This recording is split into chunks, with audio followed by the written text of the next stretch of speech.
Oke, ini ada yang dipegang-pegang. Terus mau megang-megang doang. Assalamualaikum warahmatullahi wabarakatuh. Waalaikumsalam warahmatullahi wabarakatuh. Daun salam, daun saga. Yang jawab salam mudah-mudahan ahli surga. Daun salam di pinggir sumur. Yang jawab salam mudah-mudahan panjang umur. Daun salam, daun serikaya. Yang jawab salam mudah-mudahan jadi orang kaya. Daun salam buat nyemur jengkol. Yang jawab salam mudah-mudahan enggak punya utang sama pinjol.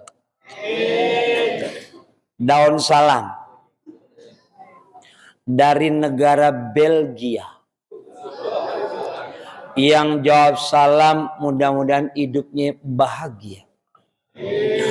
Daun salam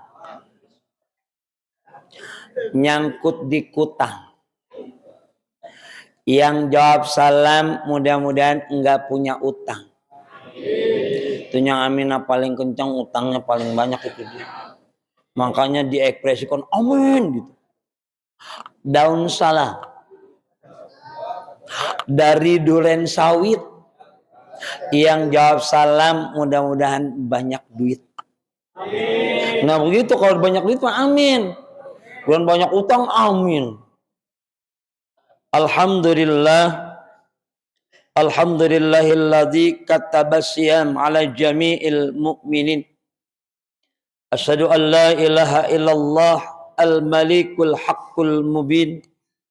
Wa asyhadu anna sayyidana Muhammadan abduhu wa rasuluh shadiqul wa'dil amin. Allahumma fassalli wa sallim wa karrim wa azim. Wa barik ala sayyidina wa habibina wa syafi'ina wa maulana Muhammadin abdika wa rasulikan nabiyil ummi wa ala ali wa sahbi wa sallim tasliman biqadri azamati jatika fi kulli waqti wahid. Amma ba'du, qala Allah ta'ala fil Qur'anil Karim wa'budullaha wa la tusyriku bihi syai'a wa bil walidaini ihsana. Faqala an-nabiy sallallahu alaihi wasallam ridallahu fi ridal walidain wa suhtullahi fi suhtil walidain. Sadaqallahul azim wa sadaqa Rasulullah sallallahu alaihi wasallam. Sama kita hormati para DKM Masjid Baitur Rahmah yang ada di Pondok Cabe Ngudik. Berarti ini belah-beludik ini. Belor ngudik. Belor emang ngilir ya? Bilir, ngudik, ngetan, ngulon. Mudah-mudahan jamaah yang hadir pada malam ini senantiasa dalam lindungan Allah Subhanahu wa taala. Panjang umurnya, sehat walafiat, mudah urusannya, luas rizkinya. Jadikan keluarganya sakinah mawaddah warahmah. Sama kita hormati para pengurus RT sama RW. Ada RT? Mana? Lah iya, ganteng banget si RT. Bininya berapa biji? 5. RW juga ada RW? Alhamdulillah ya Allah, mudah-mudahan Pak RT sama RW panjang umur. Mereka ini adalah orang yang banyak jasanya. Ada orang mati yang dicari RT, padahal RT enggak mati. Ada janda ngilang yang dicari RT. Ada orang beranak yang dicari. Makanya RT itu paling banyak jasanya. Kalau belum mati jangan dikuburin. Pak RT ganteng banget RT. RT kayaknya RT lagi banyak duit ini dia. Sama RW, sama RT banyak duit ya. Lah RT sama RW banyak duit kita anteng. Bilan bukber enggak perlu yang lain, kata RT sama RW, udah tenang urusan gua.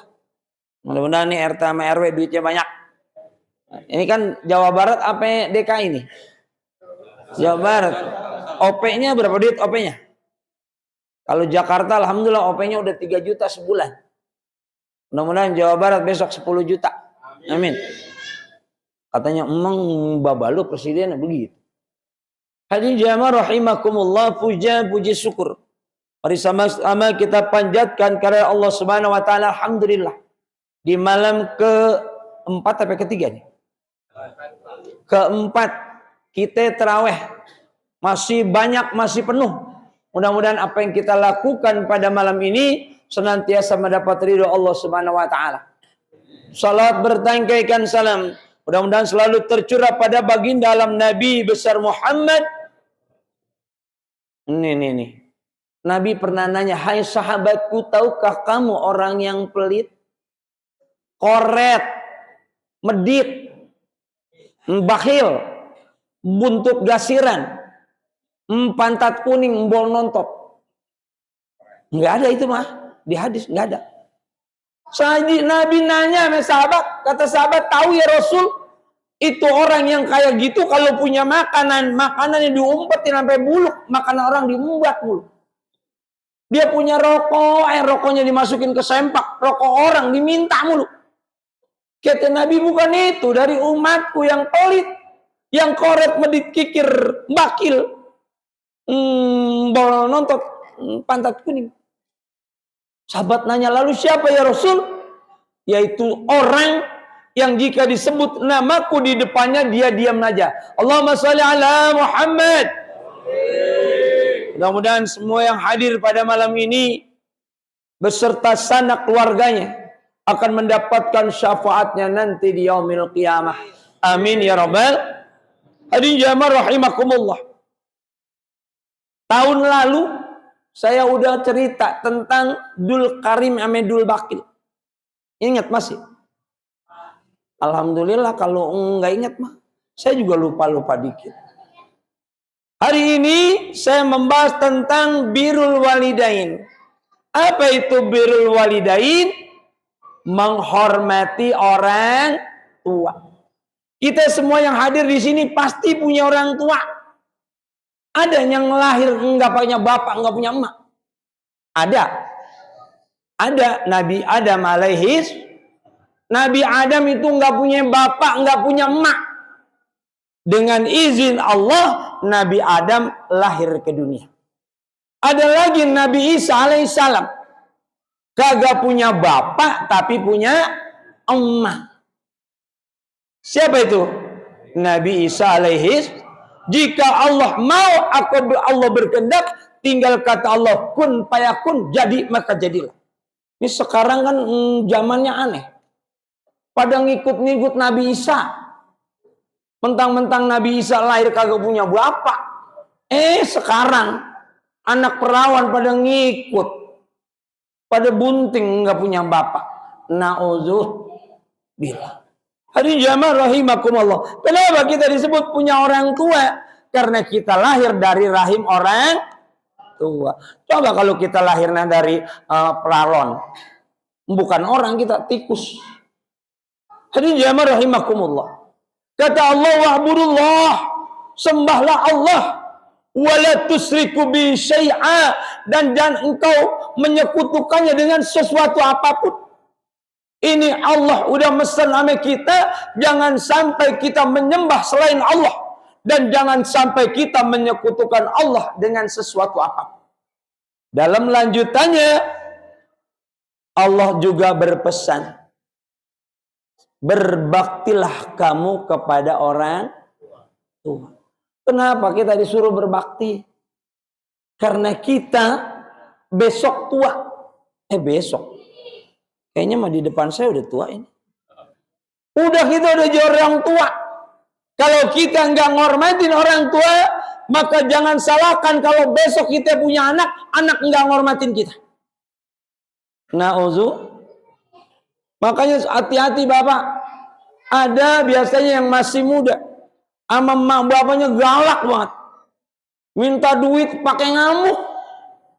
Masya Allah, na'udzu. Bila padahal kata Allah, jangankan kita bentak orang tua, ngomong keras sama orang tua, kita bilang aja, udah nggak boleh. Saya meyakin ini semuanya yang hadir ahli surga. Kelihatan mukanya terang-terang. Orang ada lampu. Coba lampunya mati, enggak kelihatan. Hadirin jamaah rahimakumullah, ada sebuah kisah. Ada seorang sufi, ahli tasawuf, seorang yang sangat ahli ibadah. Kalau malam beliau selalu melaksanakan zikir, wirid, enggak kenal waktu. Bahkan siang pun tidak jarang dia melakukan puasa semata-mata karena Allah. Dia adalah seorang wali Allah yang bernama Abdul Aziz Al-Addabab. Seorang ahli sufi dari orang-orang tasawuf. Satu hari malaikat ngeliatin. Malaikat kepo. Kata malaikat, ya Allah, ini orang rajin banget ibadah kepadamu. Siang malam dia ibadah kepada Allah. Siangnya dia juga mengajar murid-muridnya yang jumlahnya sangat banyak. Dan malaikat berpikir, pasti orang ini adalah ahli surga. Malaikat iseng. Dia intip kitab di Lauhul Mahfuz. Dia cari yang bernama Abdul Aziz Ad-Dabab. Ternyata di catatan surga, wali ini nggak ada namanya. Berarti kalau nggak di surga, masuk neraka. Kira-kira ada ini kita yang malamnya rajin ibadah, nggak berhenti-berhenti, siangnya puasa mulu. Kayaknya mah enggak. Ini seorang wali Allah dianggap ahli neraka. Melihat ini malaikat sedih lalu ditemuinlah wali itu, wahai wali Allah. Enggak ada gunanya engkau puasa tiap hari. Enggak ada gunanya engkau wirid siang malam. Kenapa? Karena namamu tidak ada catatan di dalam surga, tapi namamu ada di dalam neraka. Kalau kita yang ditanya gitu, kira-kira bagaimana? Malaikat ngomong, Pak Haji, lu gak usah sholat, lu nama lu ada di neraka. Kita kira-kira sholat apa kagak? Kagak. Tapi apa jawaban Abdul Aziz tadi? Wahai malaikat Allah, kalau memang Allah menghendaki aku masuk neraka, aku ridho. Allah menentukan aku ahli neraka, aku ridho. Karena kenapa? Yang aku harap adalah ridho Allah Subhanahu wa ta'ala. Mendengar ini, malaikat takjub. Hebat banget ini orang. Padahal udah ditentuin ahli neraka, dia nggak takut, dia nggak marah, dia tetap melakukan ibadah. Apapun kegiatan sehari-harinya, bahkan ditingkatkan lagi ibadahnya seperti bulan puasa. Itu malaikat penasaran, kepo. Dia naik lagi ke Lauhul Mahfuz. Di sana dia lihat lagi catatannya. Ternyata catatan ahli neraka Abdul Aziz udah hilang. Berarti kalau catatan neraka hilang berarti masuk surga. Malaikat datang lagi. Wahai Abdul Aziz, bersyukurlah engkau telah ditentukan oleh Allah masuk surga. Lalu Abdul Aziz mengucapkan alhamdulillah. Penasaran, lalu apa yang menyebabkan seperti itu, wahai malaikat Allah? Karena keikhlasanmu beribadah. Jadi kalau kita ikhlas ibadah, apapun yang kita lakukan semata-mata karena Allah, akan dapat balasan dari Allah Subhanahu wa ta'ala. Ini saya meyakini semuanya ahli ibadah. Amin. Penasaran, Abdul Aziz nanya, wahai malaikat Allah, apa sih yang menyebabkan aku sampai ditentukan oleh Allah ahli neraka? Lalu malaikat tadi menjawab, wahai Abdul Aziz, ingatkah engkau waktu engkau umur 15 tahun Ibumu pagi-pagi manggilin kamu, engkau lagi tidur. Tapi engkau udah bangun. Engkau tahu ibumu pasti nyuruh kamu ke pasar. Karena engkau merasa ngantuk, engkau pura-pura tidur. Saat emakmu manggil, kamu diem aja. Lalu emak pun melihat kamu masih tidur, padahal kamu pura-pura tidur. Maka saat itulah Allah murka sebab lantaran engkau berpura-pura kepada emak. Ada yang ini yang pernah pura-pura dulu. Pak, dulu kan emak kita nyuruh nyari kayu ya. Tahu nyari kayu, pura-pura nggak denger, main kleci aja. Ini kata malaikat Allah yang menyebabkan Allah murka. Karena Allah murka, engkau dianggap oleh Allah. Allah juga murka dan engkau dicatat sebagai ahli neraka. Baru pora-pora doang. Sampai lagi nauzubillah anak sekarang kalau disuruh emak babanya itu HP dipegang kencang banget. Disuruh ngapain nggak mau aja. Padahal emaknya nyuruh yang mudah-mudah. Ini udah jadi itibar buat kita. Seorang wali Allah aja hampir masuk neraka sebab lantaran mengabaikan perintah orang tuanya. Kata baginda Rasul, ridallah fi ridal walidain wa suhtullahi fi suhtil walidain. Ridho Allah itu tergantung ridho orang tua. Dan murkanya Allah juga tergantung murka orang tua. Maka itu bapak-bapak, ibu-ibu sekalian, saya berpesan nih, bil khusus buat diri saya pribadi. Jangan sampai kita nyumpain anak kita. Kadang-kadang kan nggak nyadar. Anak bandel banget kita sumpahin. Padahal itu darah daging kita. Dan saat kita nyumpain itu, tidak ada batas antara kita dengan Allah. Khawatirnya bukan saat itu diijabah oleh Allah, tapi nanti. Maka itu, jika itu terjadi amanah kita, ucapkanlah istighfar, mohon ampun pada Allah Subhanahu wa ta'ala. Kita juga mungkin merasa pernah dosa sama emak bapak kita. Ada nggak yang nggak dosa sama emak bapak? Ada. Tiap hari kalau kita sholat nih, kalau malam habis sholat isya, sholat taubat. Buat siapa? Usolli sunnatan taubat khususan buat emak atau bapak kita. Lillahi ta'ala. Mudah-mudahan emak bapak kita diampuni dosanya. Yang udah meninggal Allah jadikan kuburnya raudhah min riyadil jannah. Yang masih hidup panjang umurnya, sehat walafiat, dimuliakan dunia dan akhiratnya. Yang gampang lagi Pak, Ibu, imam baca ghairil maghdubi alaihim waladdallin.